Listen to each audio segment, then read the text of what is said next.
Salat jamak dan qashar adalah kemudahan bagi Allah Subhanahu wa taala kepada hambanya, terutama kepada mereka yang berada dalam keadaan musafir dengan jarak perjalanan melebihi 2 marhalah.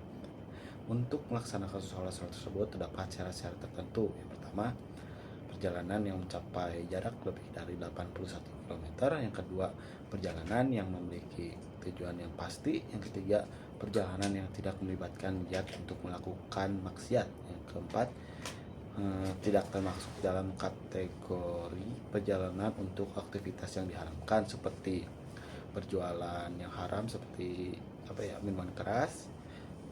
Dan yang kedua tuh mengamalkan riba atau menyamun.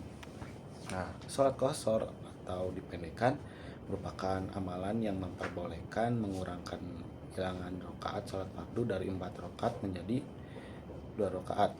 Amalan ini terutama ditujukan kepada mereka yang sedang dalam perjalanan jauh. Sholat yang boleh diperpendekkan yaitu sholat zuhur, asar, dan isya. Mempunyai syarat khusus yang perlu dipatuhi. Yang pertama, melaksanakan sholat fardu yang dipendekkan semasa dalam keadaan bermusafir. Yang kedua, perjalanan telah melepasi batas sempadan qaryah, tidak berniat untuk menetap lebih dari 4 hari di tempat yang dituju, tidak termasuk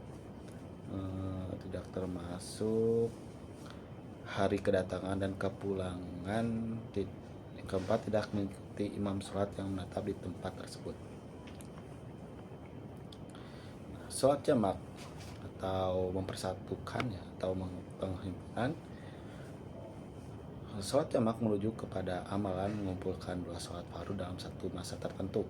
Ini memberi kemudahan kepada orang yang berada dalam keadaan musafir atau situasi tertentu yang memperbolehkan penggabungan sholat. Contoh pengumpulan sholatnya itu adalah mengumpulkan sholat zuhur dengan sholat asar atau sebaliknya, atau mengumpulkan sholat maghrib dengan sholat isya atau sebaliknya.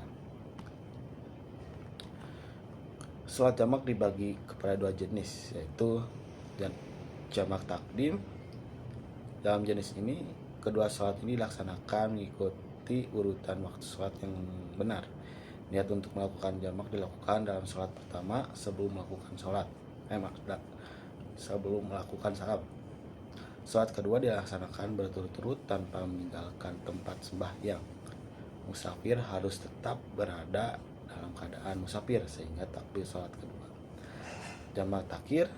Dalam jenis jamak ini, niat untuk melakukan sholat jamak dilakukan dengan waktu sholat pertama, tetapi sholat kedua dilaksanakan pada waktu sholat yang kedua. Musafir perlu menunggu hingga selesai kedua sholat sebelum meninggalkan tempat sembahyang. Urutan sholat pertama dan kedua tidak diwajibkan, malah boleh dimulakan dengan mana-mana sholat antara kedua sholat tersebut.